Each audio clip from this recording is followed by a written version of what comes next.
Hi, everybody. Welcome to Zeal Zaddy, and we are here with our first Backerkit of ever. I'm here with my partner, Cliff. Cliff, you want to say hi? Cliff Dunn. That's right. And I didn't pay for the last name. They were charging us by the letter. So Ah, okay, good.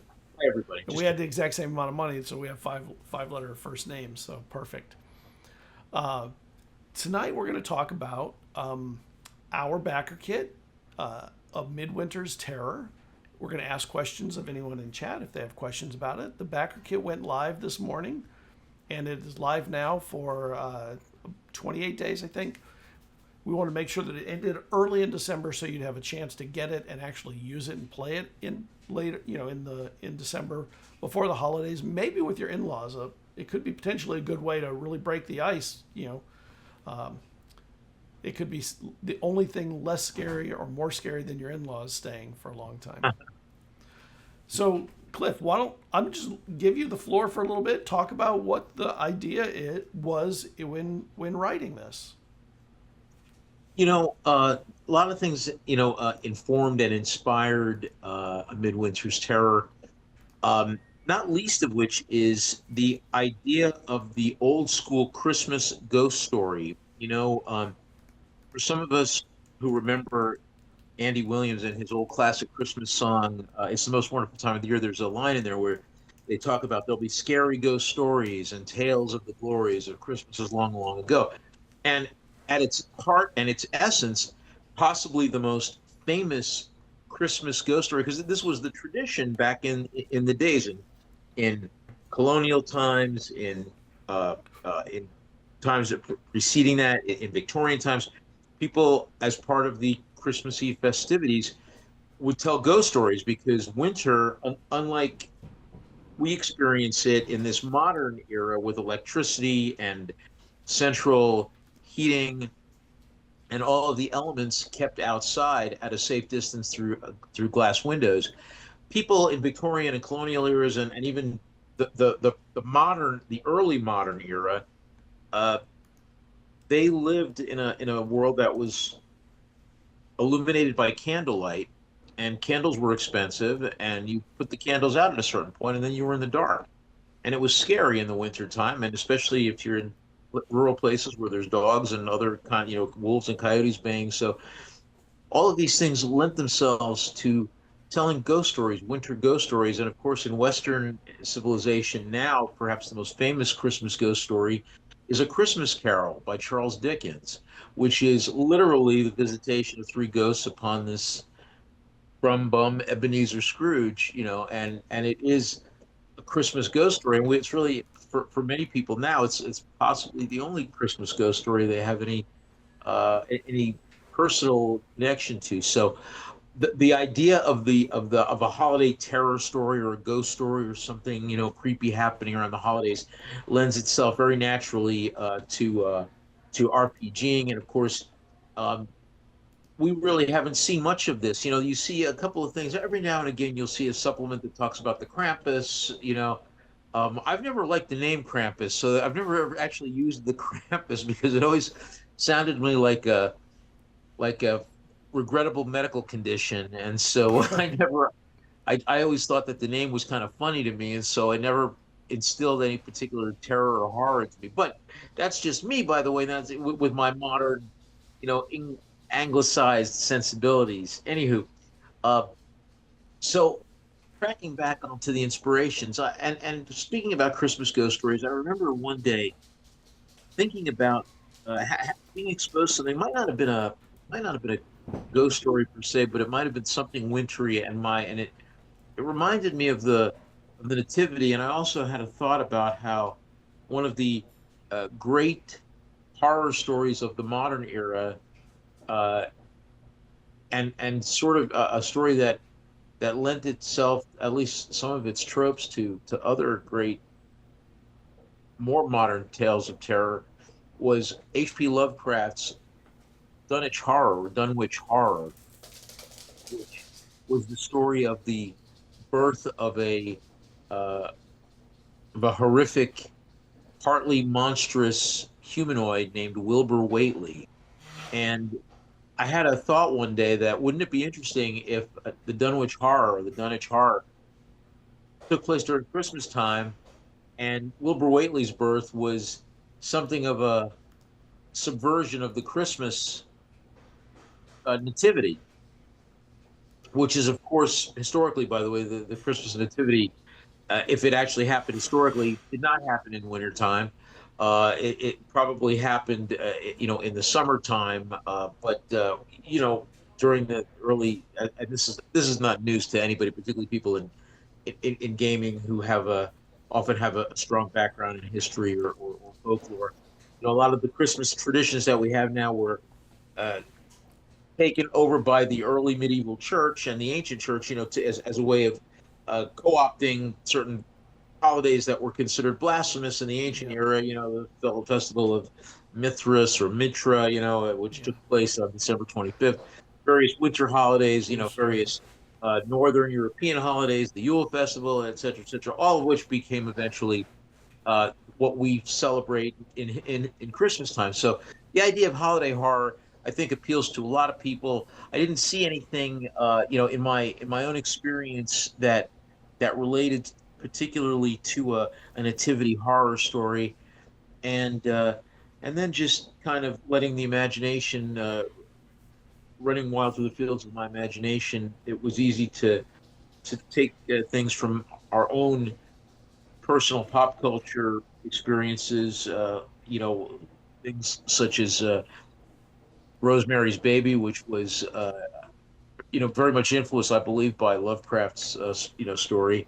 Uh, and then the later story of The Omen, which, talked about the birth of an unholy child. So a lot of these things, I'm sure, informed my right brain, as we were creating the story. And we have including elements of the background to the story, the cult that is operating, trying to bring forth the unholy birth.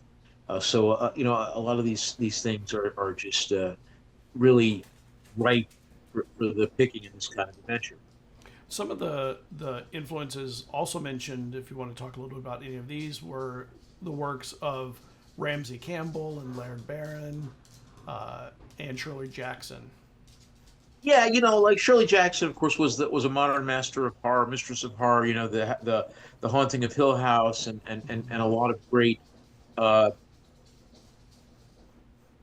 stories, horror stories that had a lot to do with alienation and or the sense of loneliness, adding to that sense of terror and horror.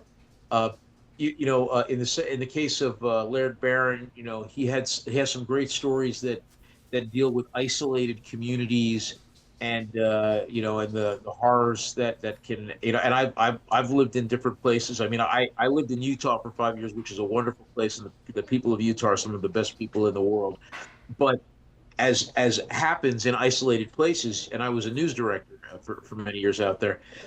You hear many of the worst stories that take place in domestic situations often happen in isolated places where the people are perhaps embrace a cultural, moral, fiber that may often be hard to live up to in reality. The reality is often hard to live up to, and we have enough horrors in our real life, Yeah. in the headlines of stories of, people abusing their positions of responsibility, to, so you have a lot of these.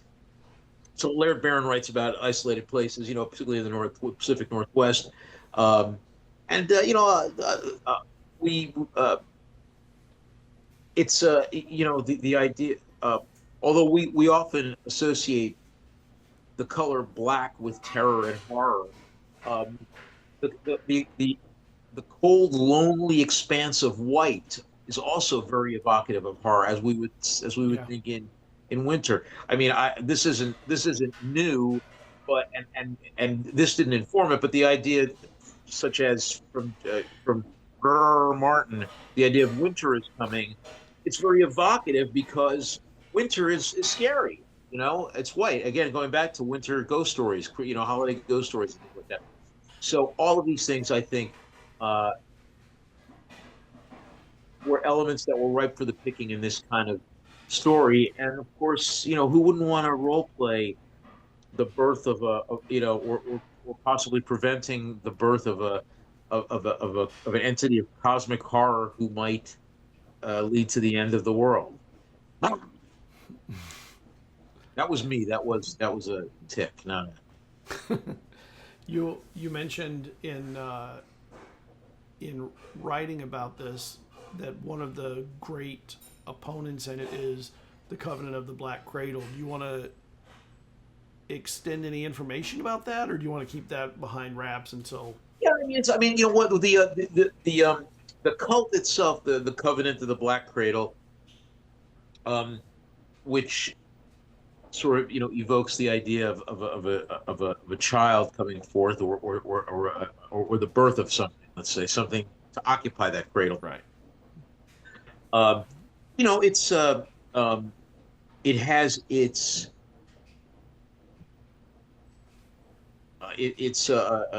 roots in various literary cults that much like the group that was in Rosemary's Baby. Not specifically informed by any of these, but inspired by that idea. Also, this cult is very old.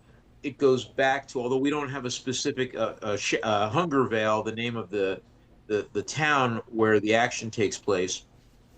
It's in this much like Springfield from The Simpsons. We don't geographically identify exactly where Hunger Vale is, but it's in a wintry place. In my mind, places like Stephen King's Maine, certainly spring to mind. But it could be it could be anywhere. It could be in Utah. It could be in the Intermountain West. It could be in Colorado, wherever, someplace cold. I think of it as a place where it has a rich history that goes back at least a few hundred years. So some of the places that I have mentioned would certainly stand in well because the cult has its roots going back, and its worship of this sort of cosmic evil the child or the avatar of which is going to be born to this woman, Mary Beth.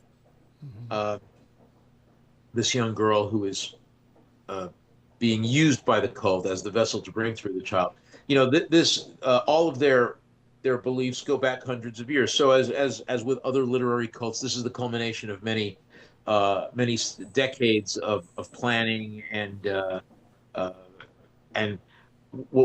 sacrifice, both literal and literary, as it were. I'd figured it.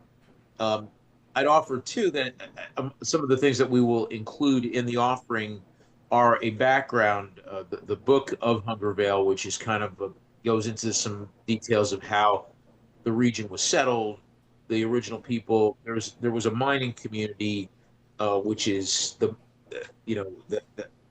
that sprung up in this area, and the cult follows along with that. So there'll be some details and background in one of the source books that's included with the project that kind of goes into the background of how the place was settled, how the cult sprang up, and its current roots in the community, and how it influences and runs things now in present day Hungerville at the time.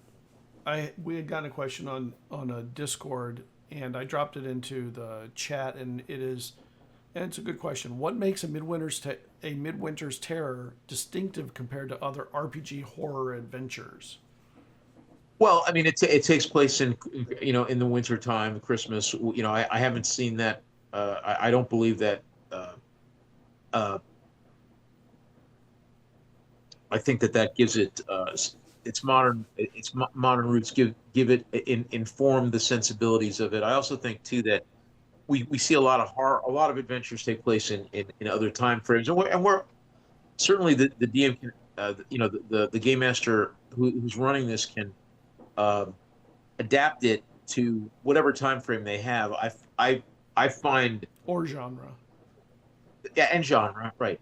I find the modern era to be horrific, this sort of thing, because we take so many things for granted, in the modern era, cell phones and indoor plumbing and television and cable and all these other, and so when you plop into it a character who is, sort of informed by the Antichrist or something, some cosmic horror, it brings the fact that this modern era where we have so many conveniences and wonderful things that make life easier to appreciate, they don't uh, they don't really stand in the way of rising from the oceans, and Right. capsizing all the all the They make your helplessness even more yeah. difficult to deal with because you become helpless in that plight. Correct. And we also have, in keeping with trying to give as many different tools and resources for the game master to make Hunger Veil and the cult and the NPCs uh, come alive. We have very well developed NPCs, a really well developed storyline, a really well developed uh, series of connections amongst those NPCs, so that people know that things aren't that these cultists have individual agendas which do not always jive with each other, and so there's opportunities for the characters. They're not just victims, just like in any good tale of terror or horror. There has to be some sense that the characters can use their that a certain je ne sais quoi, whatever that is, whether it's ingenuity, smarts, blind luck in the absence of those other things.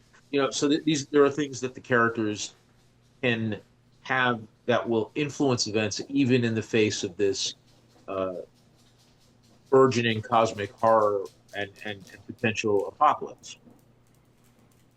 Yeah.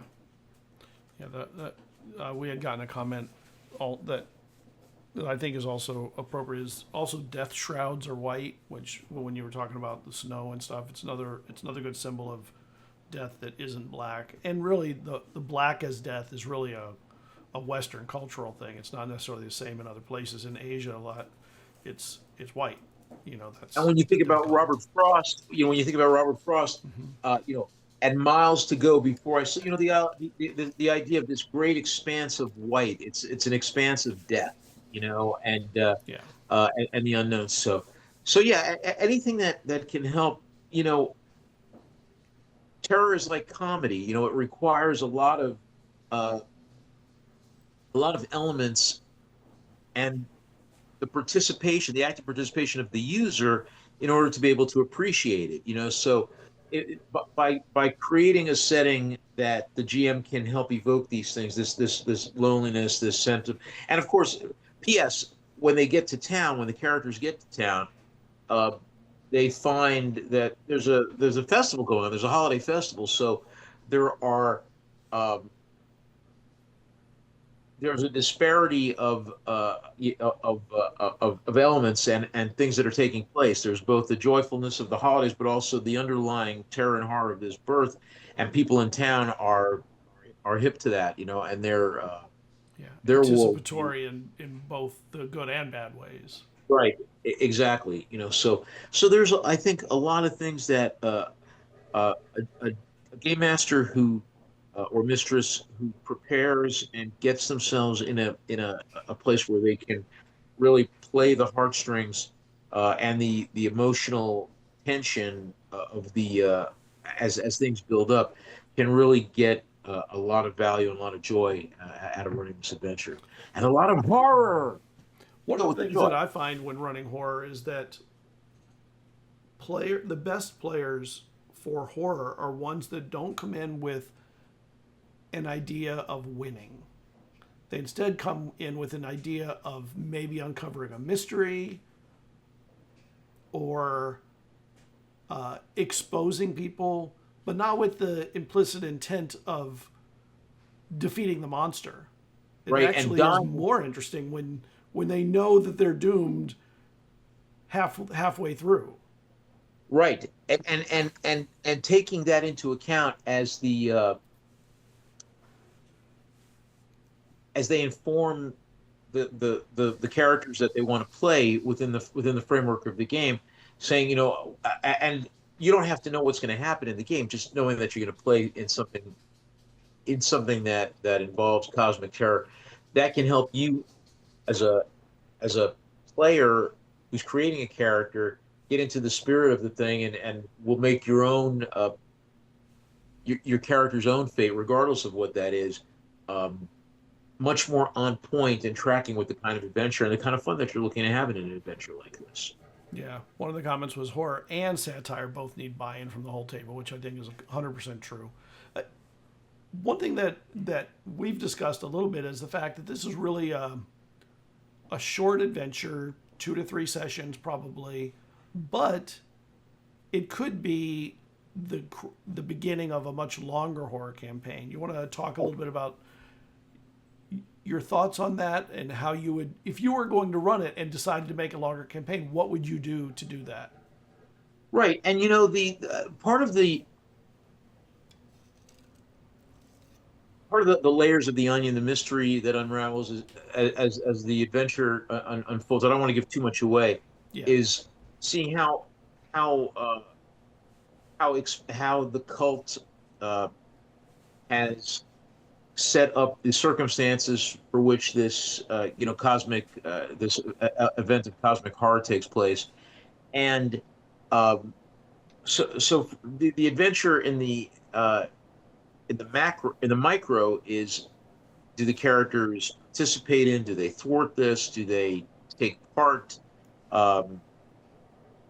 and to what degree, and if they don't, if they oppose things that are happening, to what degree do they, how stridently do they oppose it? Do they oppose it passively? Do they oppose it violently? How much does it test their own I'm talking about the characters now. Of course, we oftentimes, we as players inform our characters and who their personalities eventually demonstrate themselves to be. But is it okay to engage in activities that might be considered morally reprehensible? For example, the old trope is, if you had a time machine, and you could take it back and kill Hitler in time, would you go back in time to kill Hitler? These are the kinds of questions that, on the surface you might say, well, sure, but then it asks you, well, what if you're not a murderer? What if you're not somebody that, what if you're somebody for killing is reprehensible? So, and these are the kinds of questions that are perfect fallow for role-playing situations, because you don't have to ever find yourself, hopefully, in the situation to make these kinds of moral decisions. And should you ever find yourself driving into town and unexpectedly witnessing the birth of the Antichrist, you may find that some of these gaming experience may help you inform the reality of the situation. Or hopefully, not the case, but these are the kinds of philosophical questions that are so perfectly posited and answered or left unanswered in the framework of a role playing game. We got a question on our Discord. I think it's a good question too, and it's really less about the story and more about the gamification parts. Are the NPCs fully statted out, and are there secrets and intrigues built into each one of them? Yes and yes. So don't give too much away. Right. There's a lot of not only the history that goes back into what informed the creation or the early years of the cult, but also the current members of the cult who inherited their mantle from previous generations of the cult. So it goes into the personalities of the people who are currently trying to bring about this event of cataclysmic cosmic horror, and also their individual motivations, agendas, and personalities.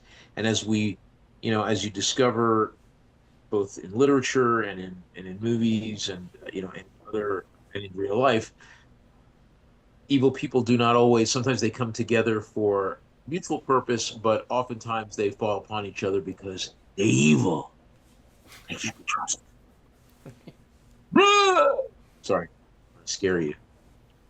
Well, you scared somebody because somebody said jump scare about it a little while ago. So it's working. Thank you. Um, let me go through some of the other questions that we have here. Oh, and then but just circling back real fast, Scott. Um, so yes, it's an adventure that should ideally take place over 2 or 3 sessions and of a few hours each. And the idea being to the game master will hopefully, depending on and depending on the actions of the characters, because they're going to be investigating the things that are happening in Hunger Vale.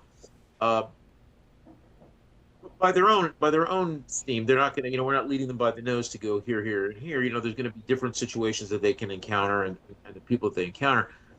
Ultimately, though, they will be faced with the choice: do they help bring this thing about, or do they prevent it? And at a certain point, the game master of the group may say, you know what, this lends itself to a continuation of a campaign, and it does, and there's the opportunity to see this, uh, the entity of the Black Cradle that is brought forth in this, to see what happens to that entity in the years that pass. So, much like, and there are suggestions in there. We do show you how to bring the avatar, how to run a campaign or create uh, some suggestions on informing a setting where the avatar is a child, where it's growing up, where it's fully formed adult and is now, leading nations or leading corporations or whatever, influencing the world, and as a fully formed horror, So, but that is we leave that as an opportunity if you want to continue that. So, but the game itself is ideally played in a couple of 3 sessions, um, with the opportunity for more to come. Another question we got, I think, so it pertains and it's interesting in to me, is how many previous products have you published and what's your track record? I think we should start with the fact that this is our first crowdfunding that we're doing. So our track record is 0% at this point in crowdfunding.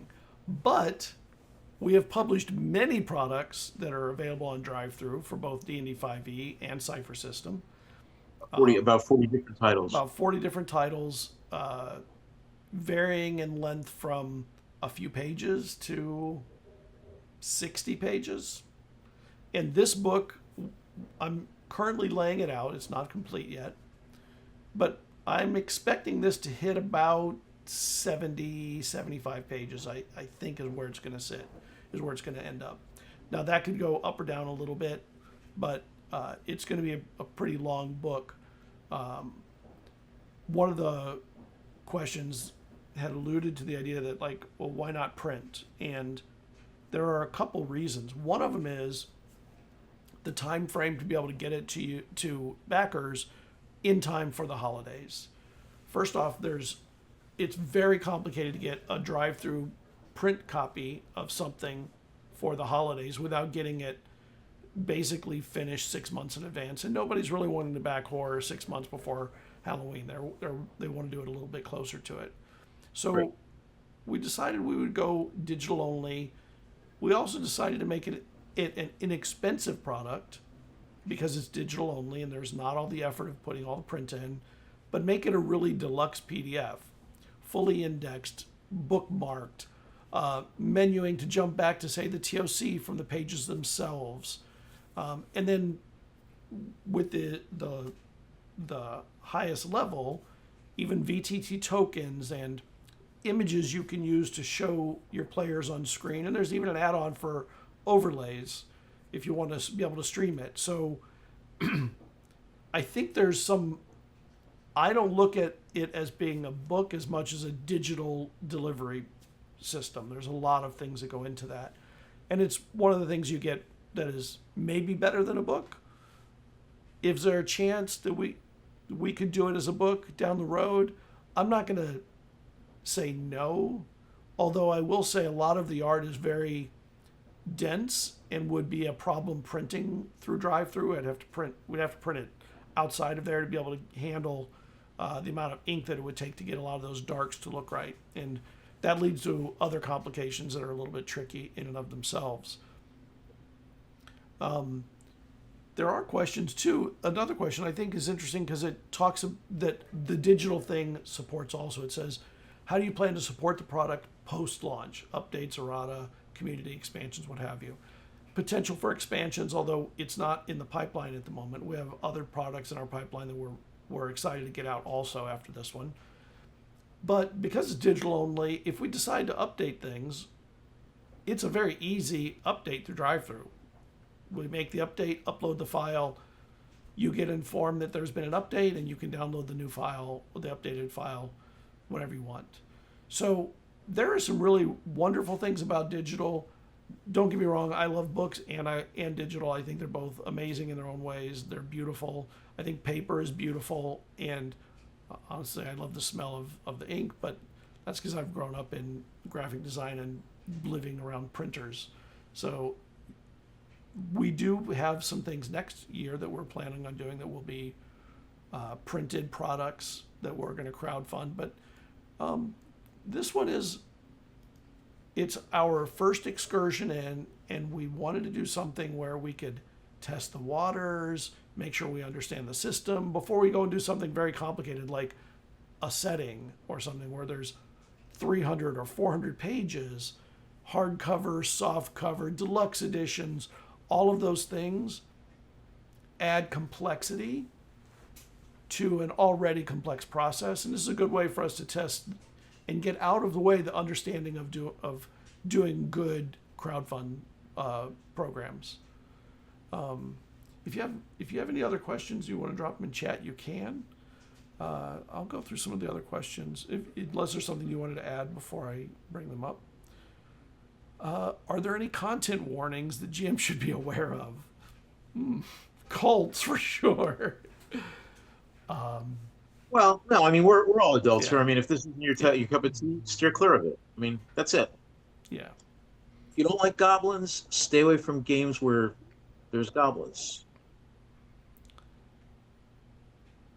There was a question about stretch goals. We have several stretch goals in there, including at the highest level. If we get the stretch goal, we'll get a map made of Hunger Vale, a pro map.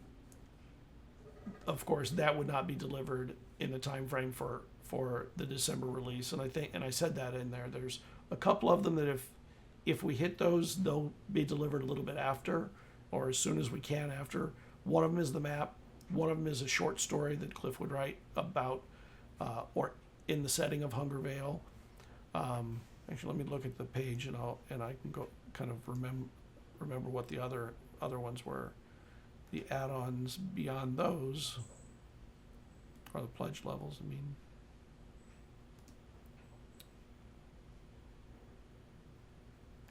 here they are. So the first one is magic items of Hunger Vale. So we'll extend the magic items. We have a couple already going to be in there, but we'll add more, including at least one really nasty cursed item. At a higher level than that, we'll expand on the NPCs in the village and really flesh out a much wider grouping of people from the village. There may be a little more periphery to the main story, but could be really wonderful additions, especially if you're running it more open world where there's a little bit more freedom for movement about. Then the Hunger Vale story, and then at the highest level that we have currently set in there is the maps of Hunger Vale. So be a beautiful map. We would I love maps. I love hiring game cartographers. They're amazing. I don't think anybody would say, "Oh, I don't want to do a cool modern town in the snow." Any cartographer would jump on that particular project. One question I think is also good here is, why should someone back this early when they could wait for the retail release? And the reason is the retail release, first off, will be more expensive. It will be $5 more expensive at each of the levels, and it may not be made available immediately right after the Backerkit like for backers. We may hold it off for a little bit to give everyone a chance to kind of get it in and play with it and have fun with it, that backed it as a reward for backing. It will end up on drive-through and potentially other places like Itch.io or something afterward. How can streamers help promote the project? Get the word out, help us get the word out. I mean, this is our first one, so it is really a mess of things to do just to get everyone paying attention, get them looking at it, get them sharing it, getting them to go to the Backerkit to look at it and see if they want to back it. We do have a little bit of advertising that's getting ready to start rolling. It'll probably start tomorrow via YouTube. We have a short video on there, maybe TikTok. So there's a little bit of advertising going on, but really nothing works like word of mouth and people in the community saying, "Oh my God, this is so awesome." That's the most beautiful stuff you can hear. Is that they love the idea and they start, yelling about it to everyone else. "Oh my God, you should check this out." We have about 20 more minutes. So some of the questions I have are really easy to deal with. How do you handle international backers? It's digital. You download it. It can be handled anywhere. If you unlock a stretch goal late, will it delay the project? The two that I mentioned are the only two that would wait to be delivered, but it would not hold up the project. None of the stretch goals would hold up the PDF and VTT tokens, the $10 and $15 deliverables. A couple of the stretch goals would add time to only their delivery, not the other material. We would love to get feedback as we start posting about this. It is interesting looking at the dynamics of one of these things in Backerkit and the data. This is a good question we got too. Will the book include multiple difficulty options or adjustments for different player group sizes? I would say it's not likely to have a lot of that. Although I think a good GM can kind of gauge where to make things a little harder if it's a really large group or a higher tier group. And we will have some suggestions there. One of the things that Cliff and I have been discussing, we were discussing a little bit even before coming on the stream, was the idea of maybe writing in an addendum at the back on how to adjust it to different time frames or genres. If it's not going to be modern. And one of the reasons I think it would work well is because it's near a mining village, it feels a lot like, for instance, Old Gods of Appalachia could be a great fit for an earlier in the 1900s time period. Or Magnus Archives. Now those, we don't have licenses to make product for them, so we can't actually make product for them. But a Cypher GM that knows Cypher could easily make adaptations of whatever they're doing to make it work and fit well within their game if they're running that. There's also, I think Cypher has got, in the last 2 years, has been a very horror, I don't want to say centric, horror friendly system. There's been a lot of good horror coming out, both from Monty Cook and third parties. And I think this is going to be one of the coolest, best horror pieces out there that doesn't require you to run within any one particular setting. It can kind of move between settings. It's really just a Cypher System product.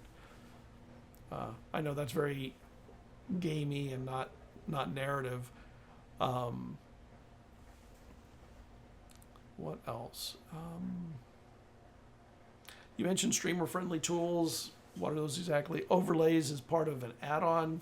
I didn't want to have to charge people for overlays if they're not streamers. So I made that a separate buy. You can add it if you want.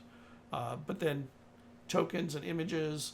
When I say images, I'll put the images of, say, NPCs or monsters on a sheet that is streamer friendly, so it would fit, say, a screen with a frame around it, and not a physical frame, like a frame in the picture with maybe the name of the creature or the name of the person, something to give it some kind of specificity to the game, and make it where it's easy to show it or share it with your players.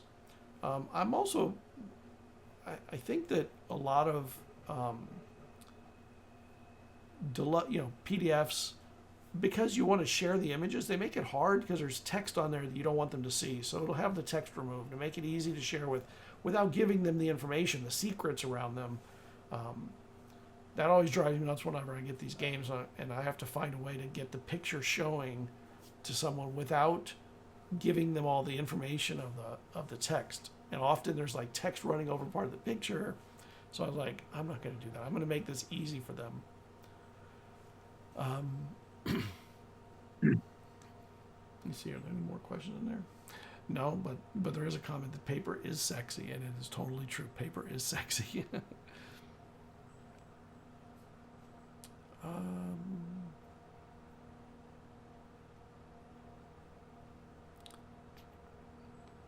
What is the money from this going to be paying for? It's going to be paying for the creative team. It's not just us, it's the artists. If we hire a cartographer, it'll pay for that. There's writing involved, there's a lot of art. So that's all taken into account, and a lot of art is already being laid out. Actually, I can kind of show a few pages. I don't want to give too much away, but I'll show a few. Here, why don't we go to here? So there's let me go, A Midwinter's Terror, and I'm going to kind of walk through a few pieces. This is the cover as it currently stands. You can see the cultists in a village that they have like a fire out front in front of a church or cathedral or a religious institution. I don't want to hover on the page too long because I don't really want you reading all the text, but I do want you to see kind of that the layout is coming together slowly but surely, and it'll be done by that release time. And we're really enjoying laying it out. We're really excited to kind of show it. So it's fun to kind of share some of those things and let you get a feel for what's coming. I think that we've run through all the questions that we had. Do we have any other questions from the chat here in Twitch?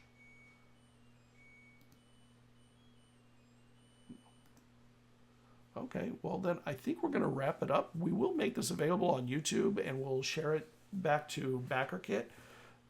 We'll do another one probably in another week or two. Probably halfway through the campaign, just to kind of hopefully answer questions anybody that's been pledging since then. I want to thank everybody who has joined us. Thank you for the questions, and we will see you hopefully in a couple of weeks, being able to scream to the heavens or the ethers that we have been funded, and this will make it to your Christmas dinner game table. All right, I'm Scott. This is my partner Cliff and Zeal Zaddy. We'll talk to you later. Thank you, everybody. Bye.